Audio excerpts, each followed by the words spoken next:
ئاسۆی موچەی مانگی پێنج ئەم ساڵ دیار نییە. ئەمە لە کاتێکدایە بەرپرسانی حکوومەتی ماوە بەسەرچوو هەڕەشەیان دەکرد دوای جژنی قوربانی پیرۆز هەڵوێستیان دەبێت. فەرمانبەران و خەڵکی کاسبکاری ناو بازار دەڵێن بارودۆخەکە گشتی پەیوەندی بە موچەوە هەیە. دەژڵێن جێگەی نیگەرانیە لە وڵاتێکدا دەژین دڵسۆزی نییە و چارەنووسی خەڵک نادیارە.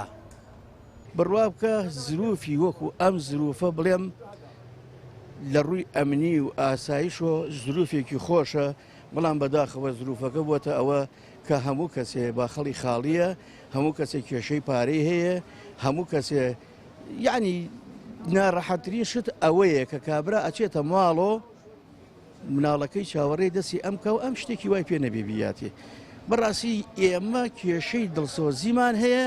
هەڵەبجە بە تایبەتی بە مەعاشۆ بن کە مەعاشیش نەجی تر ئەوە بازارەکەی جاران تەنێک ماورد دوو تەن ماورد بە ڕۆژ و تاقێ ساق مەگرۆ ئیسە بە چوار ڕۆژ ساقێکی تو ئاوە خەڵکیە بۆ لەم ئەڵێ 1 کیلۆ بەریا 2 کیلۆیانی ئەڵێ پارەش بێن یەگەر مازەگەڵم ڕۆگەرنوازە وەزێکی گرفانی خەڵک وڵای هیچ نییە، یعنی کەس پارەی پێ نییە، ئیش کار نییە، کە پارە نەبوو هەموو شتێکی وەکو زنجیرە وایە هەموو شتێک دابەچێت، نە کرێکاری ئەمێنێ، نە ئیشە بێنێ، نە فیتەری ئەمێنێ، نە وەسایی ئەمێنێ، هیچ شتێک لەو بارانە نامێنێ، بازاڕی ژانی پارە.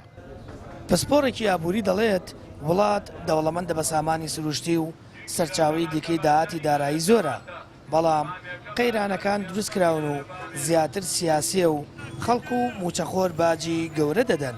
قەیرانی داراییەوەی کە لە کوردستان هەیە بەڕای من دروستکراوە، بەشێکی سیاسیە، بەشێکی تریشی ناڕازگۆیی حکوومەتی هێرێمە لەگەڵ ناوەند. ئەمەش ناکاتە ئەوەی کە حکوومەتی ناوەند حکوومەتێکی عارەبی 24 بێ، ئەگەر ئەوان لەمان خراپتر نەبن بەڕای من باشتر نین. ئەوەی لەم کوردستانە بژی و ئاگداری ئەو دەرامەتە سروشتەی کە لەم وڵاتە بێ ئاگداری ئەوە شەکەم وڵاتە قەیرانێکی نییە بە ناوی ئابووری و دروست کراوە. ئەوەی کە گرفت و کێشە سەرەکیەکە چیە ناڕوونیە لە داهات لە دەرامەتی نەودە سەرچاوە جۆرا و جۆرەکان نەفەسات و گومرگ و مەدخەلی مەرجەکان. ئەمە کە ناڕوون بووە و کاتەش هۆکارێکە بۆ دروستبوونی قەیرانی دارایی. حکوومەتی عێراق ئاشکرای کردووارێم لە ڕادستکردنی داهاتی ناوخۆ و فرۆشتنی نەوت لە ڕێگەی سۆمەوە پابەندی ڕێکەوتنەکان نەبووە، لەبەرەوە چیتر موچە بۆ هەرێم نانێرن. بەرپرسانی هەرێمیش بە لێدوانی جۆرا و جۆر عێراق زیاتر تووڕە دەکەن و خۆشیان ئامادە نین لە داهاتی دەواازە سنوودەکان و فرۆشتنی نەوت و داهاتی ناوخۆ موچە دابەش بکەن.